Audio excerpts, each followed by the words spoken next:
Hello everyone. आज हम जानेंगे बायोलॉजी के इम्पोर्टेंट चैप्टर और उनके साथ उनके टॉपिक। कौन कौन से चैप्टर के कौन कौन से टॉपिक इम्पोर्टेंट हैं जिसमें से सबसे ज़्यादा क्वेश्चन पूछे जाते हैं। आपको जो भी चैप्टर हैं ये हाई वेटेज वाले चैप्टर हैं जो इम्पोर्टेंट चैप्टर हैं, और बाकी आपको और पूरे मतलब 38 के 38 चैप्टरों की नॉलेज चाहिए तो आप जाकर प्ले लिस्ट में देख सकते हैं जिसमें मैंने आपको चैप्टर वाइज बताए हैं। जो वीडियो उसे जाकर देख लेना, मैंने उसमें चैप्टर वाइज वेटेज बताया कौन से चैप्टर में से कितने क्वेश्चन आते हैं, उससे आपको अंदाजा हो जाएगा कौन सा चैप्टर इंपॉर्टेंट है। केमिस्ट्री और फिजिक्स हो बायो उसमें भी मैंने तीनों बताए हैं। आज हम जानेंगे बायो के इंपॉर्टेंट चैप्टर है। ठीक है, 21 चैप्टर है और उनके कौन कौन से टॉपिक हैं। अगर आप मेरे वीडियो पर पहली बार आए तो मेरे चैनल को सब्सक्राइब करना ना भूलें, मेरे वीडियो को लाइक और शेयर करना ना भूलें। पहला चैप्टर है आपका वनस्पति जगत। इसमें है शैवाल, बायोफाइटस, जीवन चक्र, एंजियोस्पर्म। ठीक है, यहाँ पर कुछ परसेंट लिखी हुई है जो परसेंटों में से होता है। लगभग इसमें से ही क्वेश्चन आते हैं, लगभग इतने परसेंट चांस होते हैं कि 100% में होते, थोड़ा बहुत ऊपर नीचे हो सकता है। उसके बाद है दूसरा है आपको प्राणी जगत। संघ कार्बेटा 25%, संघ एनिलिडे 14%, आर्थ्रोपोडा 14%, नाइजीरिया 10%। पुष्प पौधों में आकार की, पुष्प जड़ परिवार तना बीज या फल। ठीक है, 39 देखो पुष्प 39 से 14 जो पुष्प वाला है ये आपको क्लास 12th में भी है। ठीक है, ये आपको कौन सा चैप्टर है, पुष्प पौधों में लैंग्वेज, जिसके अंदर आपको पूरी डिटेल में उसके बारे में पढ़ाया जाता है। बाकी इसमें कुछ चीजें बताई जाती हैं आपको। फिर इसके बाद आपको पुष्पी पादपों में शरीर, ऊतक, ऊतक प्रणाली, जड़, तना, पत्ता, दूतक, वृद्धि। उसके बाद है आपको कोशिका।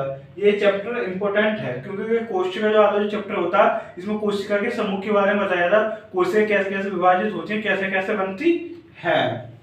कोशिका अंग और दूसरा प्रोकैरियोटिक कोशिका। आप देख रहे हैं जो कोशिका अंग है इसमें 73% आता है। ठीक है ना, लगभग 73%। उसके बाद है आपका चैप्टर 6 प्राणियों से संरचनात्मक संगठन।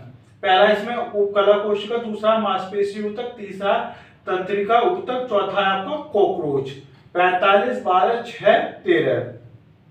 उसके बाद आपको कोशिका चक्र और कोशिका विभाजन। इसमें आपको विभाजन के बारे में समझाया जाता है, जैसे आरोसूत्री विभाजन, समसूत्री विभाजन, इनके बारे में आपको पूरी डिटेल बताई जाती है क्यों होते हैं, कैसे कैसे होते हैं। जैसे 44% 20%। उसके बाद आपका कोशिका चक्र और इंटरफेज 36%। जैव अणु, एंजाइम, कार्बोहाइड्रेट, लिपिड, प्रोटीन, तत्व विश्लेषण।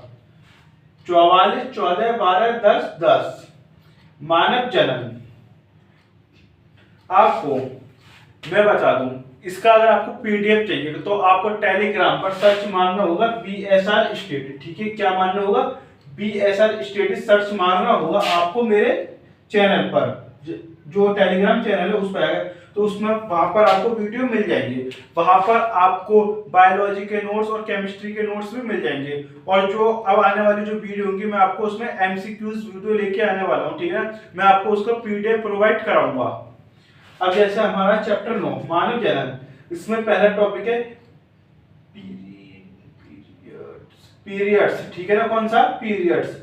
ठीक है ना, इसके मासिक चक्र है। ठीक है ना, यहाँ पर जो पीरियड होता है मासिक चक्र होता है। ठीक है ना, यहाँ पर मासिक चक्र के नाम से होगा। ठीक है, तो कभी आप पीरियड्स ढूंढने लगे मानव जन्म में और नहीं मिला आपको तो यहाँ पर मासिक चक्र होगा। ठीक है, उसके बाद निषेचन और आरोपण 25%। उसके बाद है पुरुष और महिला जनन तंत्र। ठीक है, 20%। ये टॉपिक इंपोर्टेंट है। ठीक है, ध्यान रखना इस टॉपिक को, पुरुष और महिला जनन तंत्र। ठीक है ना, इसको टॉपिक को पढ़ के जाना है। उसके बाद है आपका उच्च पादपों में प्रकाश संश्लेषण।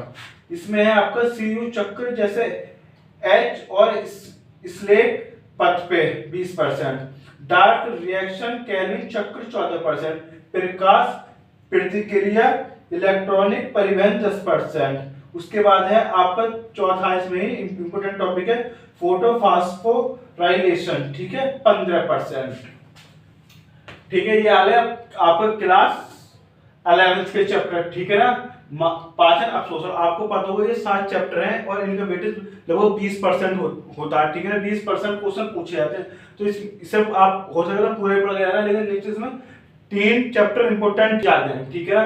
वो तीनों ही चैप्टर आपका लिखा हुआ है, जैसे पाचन अवशोषण, शरीर द्रव्य तथा परिसंचरण, गमन एवं संचलन, ये तीनों ही चैप्टर इंपॉर्टेंट हैं, ठीक है। जैसा आपका पहला गैस्ट्रिक श्रावण, फिर आपका अपशोषण, आंतों का श्रावण, आंत का ऊतक विज्ञान, ओरल केविटी और दांत 9%, फिर है गमन एवं संचलन, इसमें आपका श्लेष्म जोड़ 20%, उरोस्थी और पसलियां 20%, मांसपेशियां संकुचन अन्य कारण 15%, पेशियां और कंकाल प्रणाली के पीकर 15%, फिर है आपका शरीर द्रव्य तथा परिसंचरण, रक्त सामान्य विकिरण और आरसीबी, ठीक है। 26% जो आरसीबी होती है, जो ब्लड होता है, जो ब्लड हम जो बोलते हैं खून की जांच, वो आरसीबी ही होती है, ठीक है ना। इसमें जो डब्ल्यूबीसी आरसीबी भी पढ़ाया जाता है इसी चैप्टर के अंदर, क्योंकि हार्ट से जो हार्ट होता है उससे ही होता है, ठीक है ना। परिसंचरण के हार्ट के ऊपर होता है, ठीक है ना। मानव हृदय द्वारा परिसंचरण, ठीक है, 18%, ईसीजी और कोरोनरी धमनी रोग 10%। ये क्या होता है, ईसीजी होता है जब आपने देखो जब हार्ट अटैक की स्टेज आती है, ये ईसीजी जब होती है, ठीक है ना। जो आपने देखो जो हाथों पे लगाए जाते हैं, पैरों पे, फिर सीने पे भी चैम्बर्स होते हैं, तार से जो आते हैं, जो शुक्र रहते हैं, उसे ही ईसीजी बोलते हैं, उससे एक रिपोर्ट निकलती है हार्ट के मामले में, ठीक है ना। हार्ट के चार चैम्बर होते हैं, उसी चीज को लेकर निकलती है ईसीजी रिपोर्ट।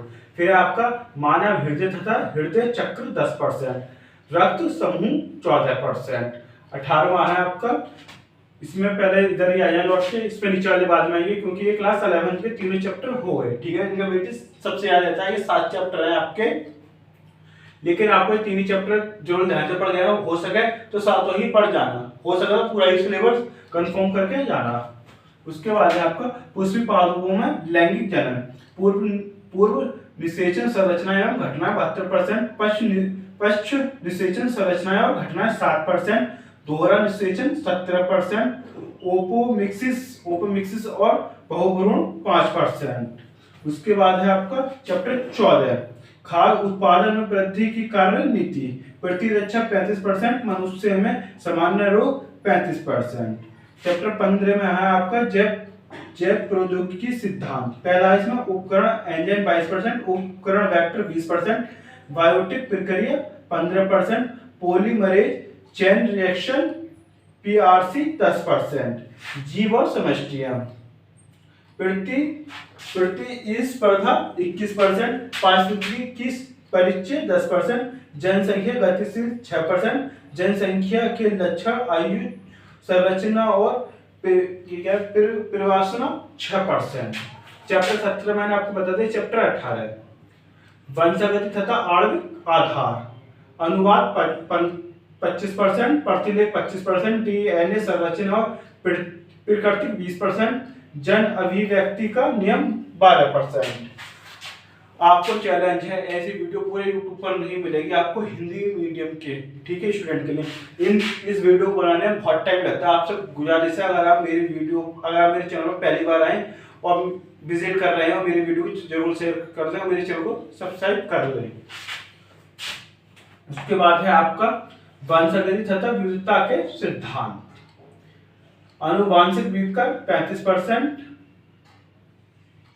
उसके बाद आपका मेंडेलिज्म से विचलन 22%, मेंडल का वंशुक्रम का नियम 19%, लिंग निर्धारण, इसकी मैं परसेंट लिखना भूल गया हूँ, आपको जो पीडीएफ मिलेगा उस पीडीएफ में आप चेक कर लेना, ठीक है, उसमें सब कुछ लिखा हुआ है। वंशागति का क्रोमोसोमल सिद्धांत और सहलनता एवं पुनर्योजन 15%, जैव प्रौद्योगिकी उपयोग, बीटी फसलें 25%, हस्तक्षेप डीएनए तकनीकी 20%, अन्य जीएनएम फसलें 18%, नैतिक मुद्दे 18%।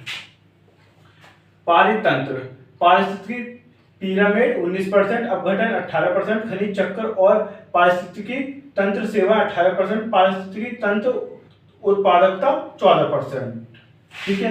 इसका जो पीडीएफ मिलेगा आपको मेरे चैनल PSR स्टडी पर ही मिलेगा, ठीक है ना। PSR स्टडी पर आपको टेलीग्राम पर सर्च मारना PSR स्टडी, सबसे टॉप में यही आएगा, ठीक है ना। और एक ही चैनल है अभी तो फिलहाल, क्योंकि मेरे चैनल से ग्रोथ नहीं है जो और कोई भी बना ले। आपको अगर ये वीडियो अच्छी लगी हो तो मेरे चैनल को सब्सक्राइब कर लें और मेरी वीडियो को जरूर शेयर कर दें, ठीक है।